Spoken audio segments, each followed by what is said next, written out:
তো হ্যালো ছাত্ররা, কেমন আছো তোমরা সবাই? আশা করি তোমরা সবাই ভালো আছো এবং দোয়া রাখি তোমরা সবাই যাতে ভালো থাকো। আজ আমি তোমাদের জন্য নিয়ে এসেছি স্টোরি রাইটিং, কী করে এক্সামে স্টোরি লিখতে হয় এক্সপ্লেন করে। তো আমি এই ভিডিওতে তোমাদেরকে শেখাবো স্টোরি রাইটিং। তো যদি তুমি নতুন হয়ে থাকো তাহলে আমার চ্যানেলটিকে সাবস্ক্রাইব করে দাও, ওই বেল আইকনটিকে দাবিয়ে দাও, ঠিক আছে? ভিডিওটিকে লাইক করে দাও, অবশ্যই তুমি নিজের সহপাঠীদের সাথে এই ভিডিওটি শেয়ার করে দাও, ঠিক আছে? তো আমরা চলে যাই মূল ভিডিওতে। তো আমরা আজকে শিখবো স্টোরি কী করে লিখতে হয়।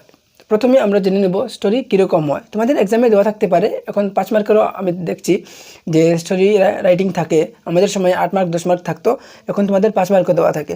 তো স্টোরি লেখার তোমাদের হিন্ট দেওয়া থাকবে যে কী করে তোমাদেরকে স্টোরি লিখতে হয়। এরকম ড্যাশ ড্যাশ দিয়ে তোমাদের হিন্ট দেওয়া থাকবে যে তোমাদের কীরকম স্টোরি লিখবে। এই ইঙ্গিত থেকে তোমরা বুঝে স্টোরিটি লিখতে হবে, ঠিক আছে?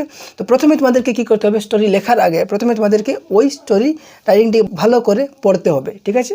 ভালো করে পড়তে হবে ওই স্টোরিটিকে, স্টোরির হিন্টটিকে, মানে ইঙ্গিতটিকে পড়ে বুঝে তারপরে তোমাদেরকে ওই স্টোরিটির টাইটেল লিখতে হবে। ওই স্টোরিটির থিম বুঝতে হবে এবং তারপরে তোমাদেরকে টাইটেল লিখতে হবে। টাইটেল মানে নাম, স্টোরিটির নাম লিখতে হবে। যেমন তোমার নাম কি, স্টোরির নাম কীরকম লিখবে?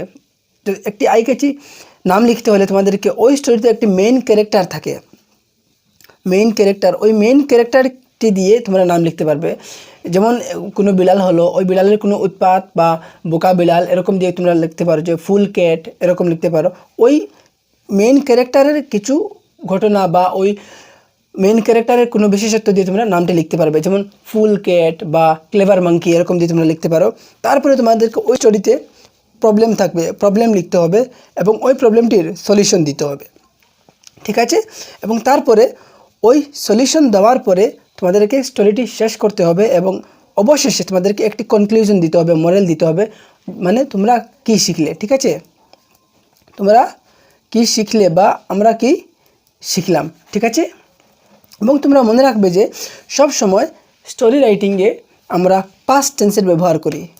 কোন টেন্স? পাস্ট টেন্সের ব্যবহার করি। পাস্ট ইনডেফিনিট হতে পারে, পাস্ট পারফেক্ট হতে পারে, মানে আমরা পাস্ট টেন্সেরই ব্যবহার করি, ঠিক আছে? Past tense. অতটুকু তোমরা বুঝে নিলে। এখন আমরা চলে যাই আমাদের মূল কোয়েশ্চনে। কোয়েশ্চনটা কি? Clean pool, stag sees his reflection, admires horns, despairs thin legs, hunters come stag flees, horns entangled, stag caught and killed, dying thought. প্রথমে আমরা এরকম করে বুঝে নিই যে একটি পরিষ্কার জলাশয়ের একটি হরিণ ছিল। ওই জলাশয়ের জলে হরিণটি তার নিজের রিফ্লেকশন, তার প্রতিছবি দেখতে পায় আয়নার মতন। সে নিজের শিংগুলো দেখে খুব প্রশংসা অনুভব করে, গর্ব অনুভব করে। তারপরে সে নিজের ছোট্ট ছোট্ট পাগুলো দেখে সে খুবই ঘৃণার্থ অনুভব করে।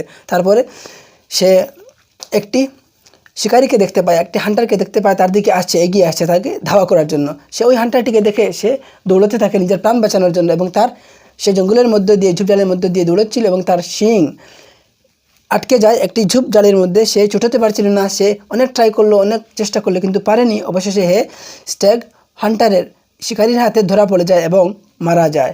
এবং মারা যেতে যেতে সে ওই সিংহের কথা চিন্তা করে, ঠিক আছে, যার জন্য সে গর্ব অনুভব করছিল, ঠিক আছে? তো আমরা শুরু করে নিই। তো প্রথমে আমরা কীরকম লিখব, ওই মেইন ক্যারেক্টার। এখানে তোমাদের মেইন ক্যারেক্টার কোনটি?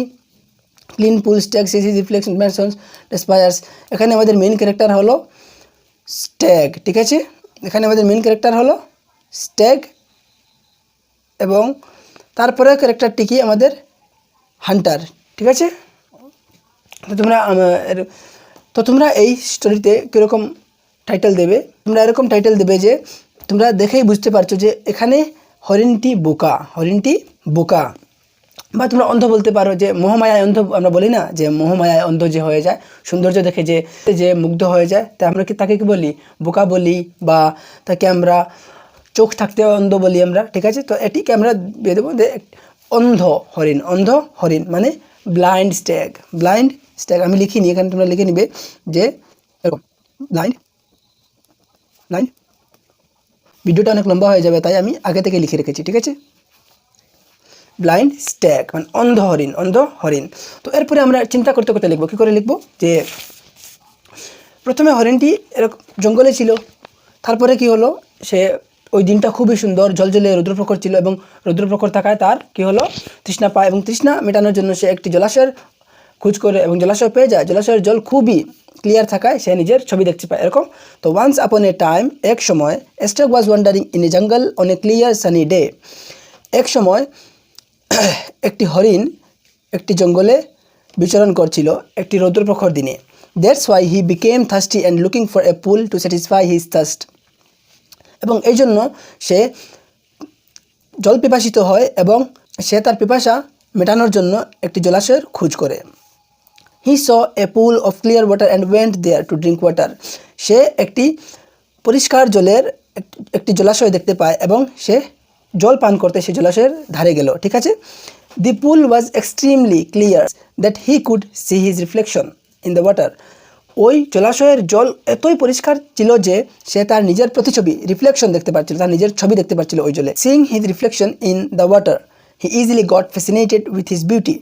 সে তার প্রতিছবি দেখে মুগ্ধ হয়ে যায়। হি ইজিলি গেটস ফ্যাসিনেটেড, মুগ্ধ হয়ে যায় তার সৌন্দর্য দেখে। ঠিক আছে। হরিণ তো খুবই সুন্দর হয়, তাই সে নিজের সৌন্দর্য দেখে মুগ্ধিত হয়ে যায়।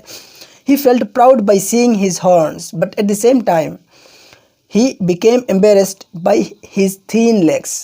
সে নিজের শিং এর জন্য সে নিজের সুন্দর শিংয়ের জন্য গর্ব অনুভব করে এবং সেই সময় সে তার ছোট্ট ছোট্ট চিকন চিকন পাগুলো দেখে সে রাগান্বিত বা ঘৃণা অনুভব করে যে তার পাগুলো এত ছোট্ট, সুন্দর নয়, অসুন্দর পাগুলো দেখে তার ঘৃণা অনুভব হয়। While he was অ্যাডমায়ারিং his beauty, যখনই সে তার সৌন্দর্যকে প্রশংসা দিচ্ছিল তখনই হঠাৎ করে সাডেনলি হি স এ হান্টার কামিং টুয়ার্ডস হিম, তখনই হঠাৎ একটি শিকারী তার দিকে এগিয়ে আসছে দেখতে পেল। He ran away from there to save his life, সে ওইখান থেকে দৌড়তে লাগলো নিজের প্রাণ বাঁচানোর জন্য। He was running faster than the hunter through the bushes and trees in the jungle. সে ওই শিকারিটি থেকে দ্রুত গতিতে দৌড়াতে লাগলো জঙ্গলের ঝোপঝাড় এবং গাছগুলোর মধ্যে দিয়ে। Suddenly his horns got stuck into the bushes, হঠাৎ করে তার শিং জঙ্গলের ঝোপঝাড়ের মধ্যে আটকে গেল। Tried his best to escape from there, সে নিজের প্রাণপণ ত্যাগ করে ওই জায়গা থেকে পলায়ন করার চেষ্টা করলো, ছুটে যাওয়ার চেষ্টা করলো, কিন্তু সে পারলো না, অসফল। বাট হি ফেইল্ড, কিন্তু পারলো না। The hunter caught him and killed, তখনই ওই শিকারিটি তাকে ধরে ফেলে এবং শিকার করে নেয়, কিল্ড, মারা যায়। Before dead he remembered for his horns, মরার আগে সে ওই তার সিংহের কথা মনে পড়ে এবং রিয়েলাইজ করে যে on which he was proud of became a source of his death, যার জন্য সে প্রশংসা অনুভব করছিল, যার জন্য তার গর্ব অনুভব হচ্ছিল, সেই তার মরার একটি কারণ হয়ে গেল। তো এই আমরা স্টোরি থেকে কী শিখলাম? আমরা শিখলাম যে আমরা কখনো সুন্দর জিনিস দেখে মুগ্ধিত হব না। ঠিক আছে। তো এটাই আমাদের হলো মোরালিটি। তো মোরাল আমরা কীরকম লিখবো? Not everything that glitters is gold. আমি এটাই লিখেছি যে চকচক করলেই শোনা হয় না, যা আমরা দেখি তা সবসময় হয় না। বা আমি আরেকটা দিয়ে দিচ্ছি, অর দিয়ে তোমরা এটাও লিখতে পারবো, তোমরা এক্সামে যে কোনো একটি লিখবে। ঠিক আছে। অ্যাপিয়ারেন্সেস আর অফেন আনরিয়েলিস্টিক, আমরা যা দেখি কোনো সময় তা হয় না। ঠিক আছে।